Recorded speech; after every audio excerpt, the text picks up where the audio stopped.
sir. B, yes, sir. The city buses in Greater Hyderabad zone have come down. C question, sir. In view of the precarious financial condition due to impact of COVID-19 and continuous hike in diesel prices, the performance of the services was reviewed and the heavy loss-making and unremunerative operations were curtailed in Greater Hyderabad city. For D question, sir, the details of the bus fleet in the state and Greater Hyderabad zone are furnished. 2014, the statewide the bus fleet was 9,800 buses, and now in 2022 we are operating 9,057 buses, sir. In Greater Hyderabad zone, the fleet was in 2014 the fleet was 3,554 buses, whereas now in 2022 we are running 2,865 buses in Greater Hyderabad zone, sir. For E question, sir, at present the corporation is passing through critical phase financially, and hence plan for augmentation of the buses is put on hold temporarily, sir.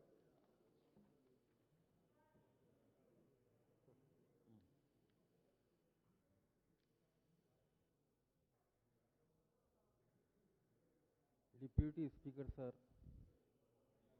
मैं आपके ज़रिए और चंद सवालात RTC minister साहब से कहना चाह रहा हूं।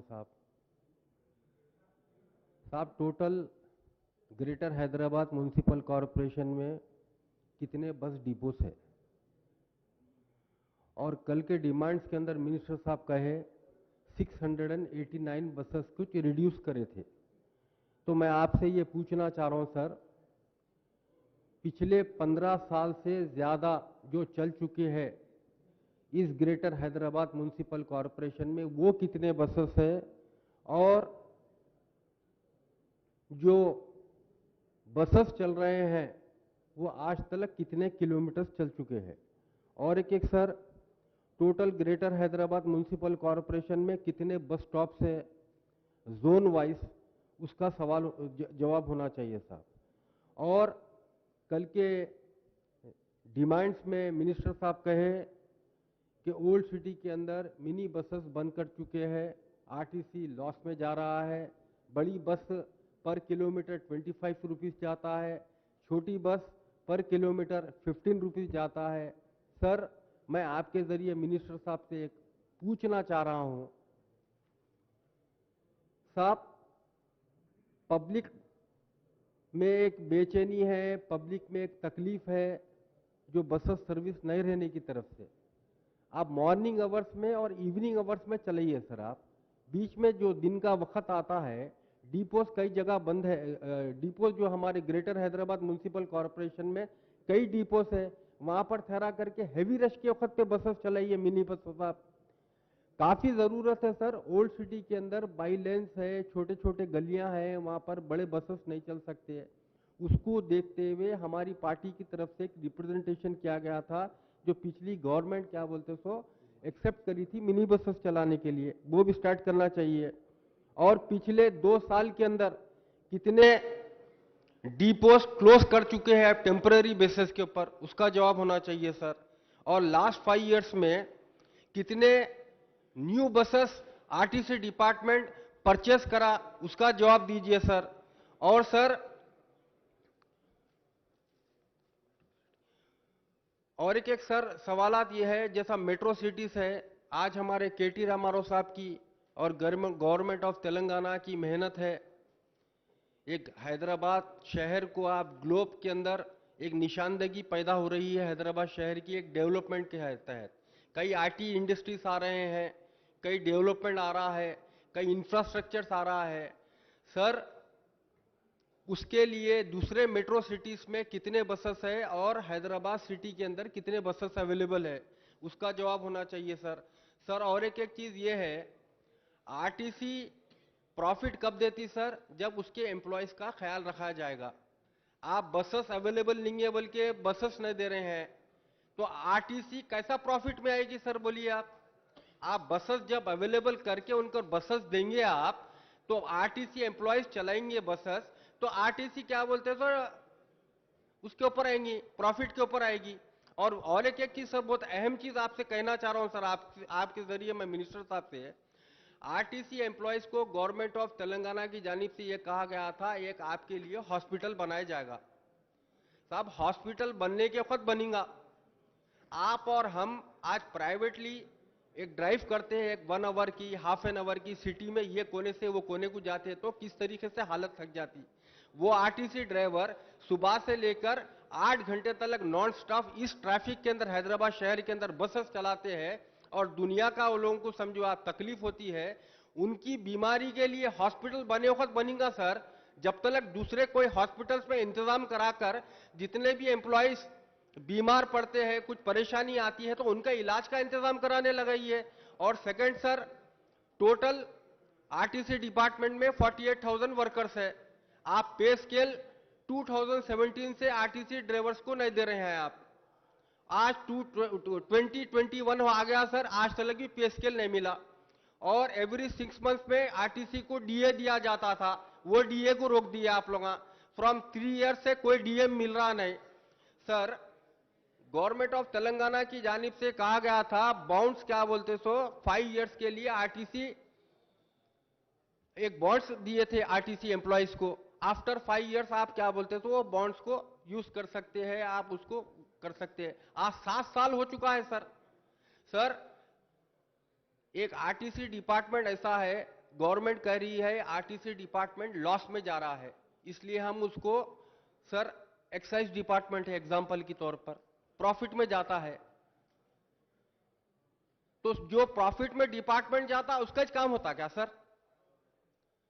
गवर्नमेंट का काम है। आज शहर बढ़ रहा है, आज डेवलपमेंट आ रहा है। आज हैदराबाद और ग्रेटर हैदराबाद और म्युनिसिपल कॉरपोरेशन के अलावा तेलंगाना का नाम हो रहा है। हिंदुस्तान के अंदर तेलंगाना की एक शिनाख्त पैदा हो रही है। आप ये सब चीजों की सहूलत देना चाहिए। लॉस हो रहा बोल के उसको अनजान तो नहीं मारना चाहिए सर। गवर्नमेंट का काम है, गवर्नमेंट को सपोर्ट करना चाहिए। शुक्रिया।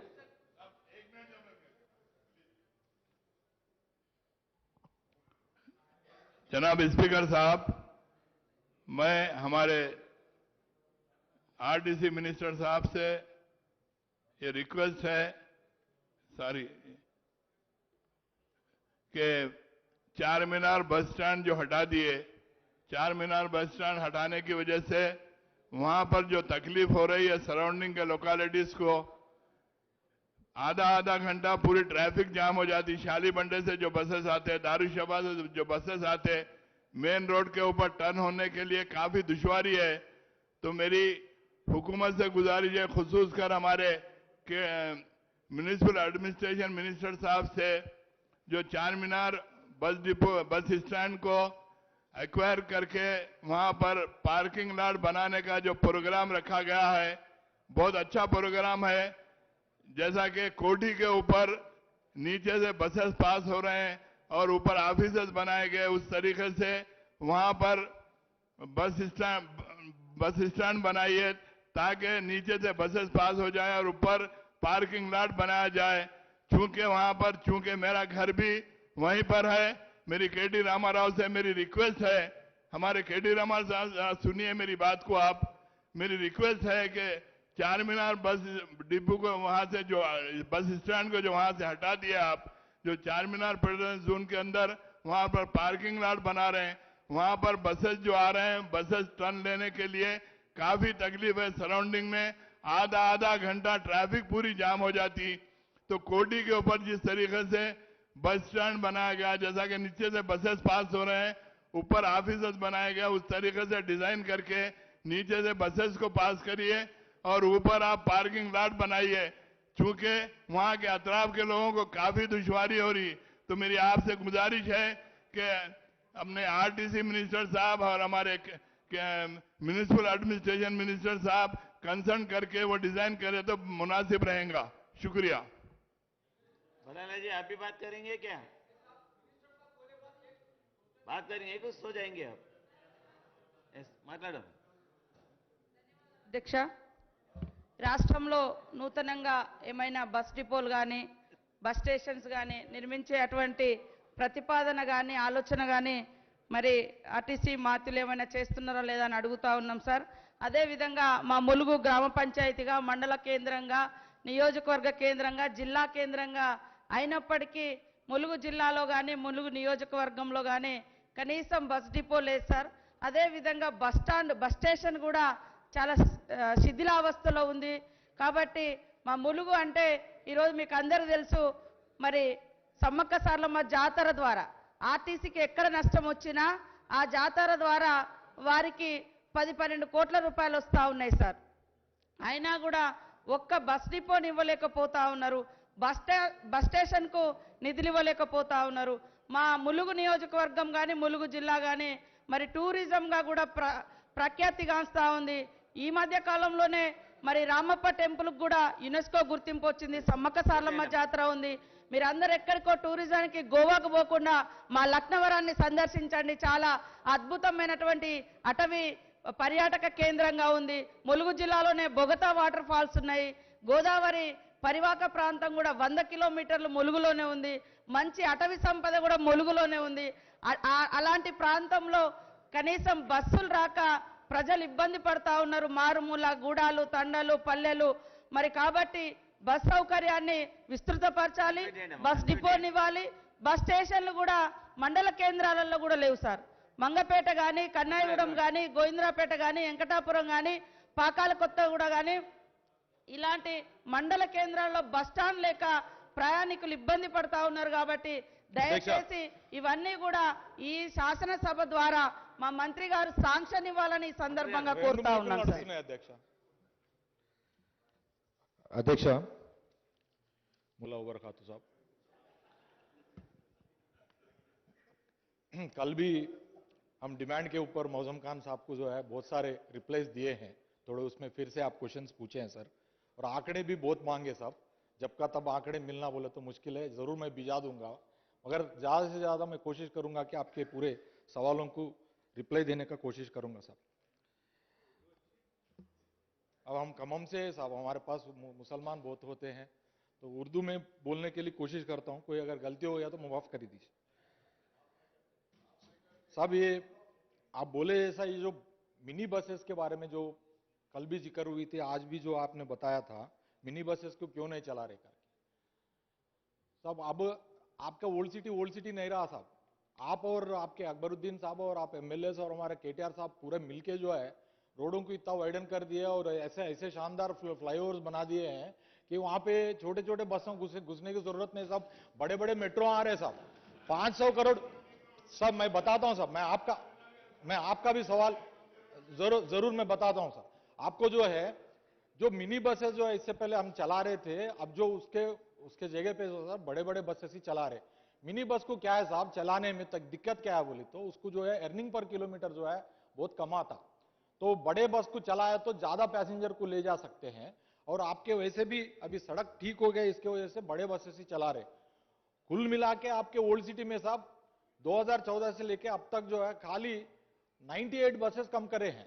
उसमें मिनी बसेस जो कम करे हैं 20-25 ही कम करे हैं. तो अगर आप चाहते हैं तो आप मेरे को एक लेटर दीजिए, अगर कोई जगह पे मिनी बसेस अभी चलाना है तो हम जरूर जो है रिज्यूम कर देंगे. मगर आप हमारे बलाला साहब भी इशारा कर रहे, जरूर आपका भी हम सुनेंगे. मगर क्या है साहब, आरटीसी में अभी ये हालत है कि 2 साल पहले जो है साहब डीजल का जो है 62 रुपए डीजल का प्राइस था, अभी जो है 98 रुपीज डीजल का प्राइस हो गया सर. इसमें ज्यादा मतलब हर रोज जो है 1,80,00,000 का घाटा सिर्फ डीजल की भाव बढ़ने से ही कारपोरेशन को घाटा आ गया है. और इसके अलावा हमारे मौजून खान साहब बोले हैं, जरूर जो है हर एक जो है मुनाफे में चलता बोले तो कारपोरेशन को मुनाफे में चलना ही जरूरी है साहब. मुनाफा में नहीं चले तो अब क्या करेंगे सर. अब ये साल जो है 1500 करोड़ रुपया हमारे बुजुर्ग हमारे सीएम साहब जो है आरटीसी को दिए, पिछले साल 1500 करोड़ रुपए दिए, और उसके अलावा और 1500 करोड़ रुपए जो है लोन गारंटी दिए. उससे पहले साल जो है 1000 करोड़. मैं मिनिस्टर बनने के बाद साहब 4,500 करोड़ रुपया जो है हमारे एक्सचेकर से जो है कि आरटीसी को दिए. कौन सा ऐसा हुकूमत था सर जो आरटीसी को इतना पैसा जो इससे पहले दिया? कोई हुकूमत नहीं दिया साहब. इसको बचाने के लिए हमारे साहब जो है जिद्दोजहद लड़ रहे हैं. इसके वजह से जो है आपको जितना इसमें मतलब आरटीसी के ऊपर जो दर्द है, जो आप जो बता रहे हैं, हम उससे ज्यादा जो है हमारे को उसके ऊपर कंसर्न है सर. आप बोले ऐसा जो अगर कोई एक आध रूट में अगर आपको मिनी बसेस चाहिए तो आप मेरे को आप जिक्र करिए साहब, जरूर मैं वो ये करता हूं. और दूसरी बात है, आप जो आंकड़े जो मांगे हैं सर, उसमें एक जरूरी कहना है कि आज तक जो है कोई डिपो क्लोज नहीं हुआ है सर। अब वो जीएचएमसी होने दीजिए या पूरा स्टेट होने दीजिए, जितने भी 97 डिपोज है, 97 के 97 डिपोज चला रहे सर। कोई ऐसा एक भी डिपो नहीं है जो है हम बंद करें सो है। और उसके अलावा जो है हमारे मुमताज अहमद खान साहब जो आप जिक्र करें साहब, आपके पास जो बस स्टैंड था, वो जो पेडेस्ट्रियनाइजेशन प्रोजेक्ट में जो है उसको डिमोलिशन कर दिया है। तो पेडेस्ट्रियनाइजेशन प्रोजेक्ट में जो डिमोलिशन हुआ है उसके वजह से जो है वहां पे हमारे को बस स्टैंड नहीं रहा। बस स्टैंड अगर रहता था तो चारमीनार, अब चारमीनार में क्या हो गया सर, वो हेरिटेज बिल्डिंग हो गया, उसके वजह से पोल्यूशन के वजह से जो है वहां पे बसा चलाना नहीं है बोल के डिसीजन लिए हैं। अगर आप समझो वहां पे फिर बस स्टैंड बनाने के लिए वो जगह जो जेएचएमसी को दिया गया था, उसमें अगर हम हमारे को सौंप दिया तो हम जरूर जो है वहां पे बस स्टैंड चलाएंगे, बस स्टैंड बनाएंगे और वहां से जो है बसें चलाएंगे। जैसे हमारे आपने जो जिक्र किया है, हमारे म्युनिसिपल एडमिनिस्ट्रेशन मिनिस्टर साहब भी राजी है, तो उन्होंने जेएचएमसी के तरफ से जो है आपने जो बताया है उसके लिए साहब भी एग्री हुए हैं। जरूर हम जो है मतलब మీరే ఇషారా ఇచ్చిరన్నా అందుకని ले నేను కట్టిస్తా అని చెప్తలే सारे కట్టిస్తా అన్నాడు। उन्होंने खुद बना के दे तुम बोल के बोले साहब, बहुत शुक्र गुजार हूं हम म्युनिसिपल एडमिनिस्ट्रेशन मिनिस्टर साहब को और ओल्ड सिटी एमएलए को। और दूसरी बात है साहब, मैं आपको कल के हमारे डिमांड में भी बताया साहब, जो पीआरसी साहब पहले जो पीआरसी दिया था तब जो है एम्प्लॉयज को जो है 43% फिटमेंट दिया, तो आरटीसी को 44% फिटमेंट दिया था साहब। हमारे साहब बहुत दिल के बहुत बड़े आदमी है साहब हमारे सीएम साहब, इसके वजह से 44% फिटमेंट दिए थे। मगर क्या हुआ साहब, जब वो डिवीजन ऑफ द स्टेट हुआ था तभी जो है इतने सारे घाटे जो है एपीएस आरटीसी कंबाइंड था, तो बहुत लॉसेस एक्रूड था। वो जो डिवीजन के बाद टीएसआरटीसी को जो है जो दिए हैं वो लॉसेस के साथ ही हमारे को दिए। उसमें ये जो डीजल का प्राइस बढ़ने से वो सेंट्रल गवर्नमेंट में वो लोग जो जिस तरीका से पेट्रोल और डीजल का दाम बढ़ा है उसके बहुत असर जो है हमारे वो आरटीसी के ऊपर गिरा है। इसके वजह से जो है घाटा में जा रहा। और 3 का कोविड सिचुएशन है साहब, ये 3 कोविड सिचुएशन में क्या हो गया साहब, पब्लिक का ट्रांसपोर्ट मोड बदल गया साहब। वो आरटीसी बसेस में जाने के लिए या पब्लिक ट्रांसपोर्ट में ट्रैवल करने के लिए इरादा नहीं कर रहे थे, तो खुद अपने जो है गाड़ियां खरीद रहे हैं, 2 व्हीलर और 4 व्हीलर के गाड़ियों में जा रहे हैं। इसके वजह से जो है हमारे बसेस का जो ऑक्यूपेंसी कम हुआ। इससे पहले ग्रेटर हैदराबाद सिटी में जो है सर 33 लाख पैसेंजर जो है आरटीसी चलाती, मगर अब जो है 22 लाख हो गया। मतलब इसका, और उसके अलावा जो है आपको जो है एक बेहतरीन जो है जीएचएमसी एरिया में मेट्रो आ गया। उस मेट्रो की वजह से जो है सर पीक टाइम में 5 लाख पैसेंजर जो है मेट्रो में जा रहे थे, अब तो कोविड के बाद 3 लाख पैसेंजर जा रहे हैं। अब आपको जो है ओल्ड सिटी में अभी भी मेट्रो और 500 करोड़ रुपए इसी बजट में लगा दिया। तो इसके वजह से जो है मोड ऑफ ट्रांसपोर्ट ज्यादा अवेलेबिलिटी होने की वजह से जो है सिटी में जो है पैसेंजर जो है आरटीसी में ट्रैवल करने वाले कम हो गए। उसके मुताबिक से थोड़ा ये 689 बसेस ही खाली जो है कम करे सो है सिटी के अंदर जो है। अगर जरूरत है तो आपको जो कहीं भी रूट्स में अगर मिनी बसेस या कोई बसेस को रिज्यूम करने के लिए तो जरूर हम जो रिज्यूम करेंगे। मगर हालात ये है, हालात आरटीसी का हालात ठीक नहीं। अल्लाह ताला से मैं भी दुआ कर रहा हूँ, आप भी जरा दुआ करिए, हमारा हालत ठीक हो जाएगा जल्द से जल्द जो है ये पूरे जो है मतलब आरटीसी के जो है तकलीफा दूर हो जाएंगे। और दूसरी बात है साहब, మా అనసూయ గారు కూడా మరి గతంలో కూడా అడిగారు, ఇప్పుడు కూడా అడిగారు, ములుగు కొత్త జిల్లా అయింది, బస్ డిపోను బస్ స్టాండ్ కావాలని తప్పకుండా అక్క మేము కూడా పరిశీలన చేస్తా ఉన్నాం। చాలా మంది ఎమ్మెల్యేలు నేను ఈ 3 సంవత్సరాలు 2.5 సంవత్సరాల్లో చాలా మంది అడిగారు, చెన్నూరు అడుగుతా ఉన్నాడు తమ్ముడు, తప్పకుండా ఆర్టీసీ అందరు అడుగుతున్నారు, దండం పెడుతున్నా అందరికీ కొంచెం మమ్మల్ని గాలి పీల్చుకొని కొంచెం ఇప్పుడిప్పుడే ఫస్ట్కి జీతాలు ఇచ్చే పరిస్థితికి వచ్చినాం। మళ్ళా ఆర్టీసీ బాగుపడిన వెంబటే క్యాపిటల్ ఇన్వెస్ట్మెంట్ మీద తప్పకుండా మేము దృష్టి పెడతాం। ఈవెన్ బస్సులు కూడా కొనాలని ఉన్నది మాకు। ఇప్పుడు మా సభ్యులు చెప్తున్నట్టు కొత్త బస్సులు కొనాలని ఉన్నది। కొత్త బస్సులు కొనే దాంట్లో కూడా మా కేటీఆర్ గారు కూడా డబుల్ డెక్కర్ బస్సులు పెట్టాలి, సిటీలో పాత హెరిటేజ్ తీసుకురావాలని చెప్పి డబుల్ డెక్కర్ బస్సులు పెట్టాలంటే కనీసం 10-15 బస్సులు కూడా డబుల్ డెక్కర్ బస్సులు కొనే పరిస్థితి లేకపోతే వారే పెద్ద మనసు చేసుకొని వారే హెచ్ఎండిఏ నుంచి ఒక 10 బస్సులకి డబుల్ డెక్కర్ బస్సులు కూడా ఇస్తామని చెప్పారు। తప్పకుండా కొత్త బస్సులకు కూడా మరి కొద్దిగా మరి వెసులుబాటు తీసుకొని తప్పకుండా చేస్తాము। అట్లనే మరి అనసూయ గారు చెప్పినట్టు మేము మా మేడారం జాతరలో అక్క మేము డబుల్ డెక్కర్ మా బస్సుల వల్ల మాకు ఆదాయం రాలేక మేము ఇంకా సర్వీస్ చేసినాం, 11 కోట్ల రూపాయలు మాత్రమే ఆదాయం వచ్చింది। 2763 బస్సులని దాదాపు 11 లక్షల మంది ప్యాసింజర్లని ఆ అమ్మలు దర్శనం కోసం అని చెప్పి భక్తులకి మేము సౌలభ్యం కల్పించినాం కాబట్టి అందులో మాకు మాత్రం ప్రాఫిట్ ఏం రాలేదు. మేము కష్టపడి ఇంకా ఎక్కువ సర్వీస్ చేసినామని చెప్పి కూడా తెలియజేస్తూ తప్పకుండా మీరు అడిగిన ప్రశ్నలకి ఏవైతే సమాధానం అంకెల రూపంలో అడిగారో అవి కూడా తప్పకుండా మీకు కమ్యూనికేట్ చేస్తామని చెప్పి తెలియజేసుకుంటూ ధన్యవాదాలు తెలియజేస్తాం.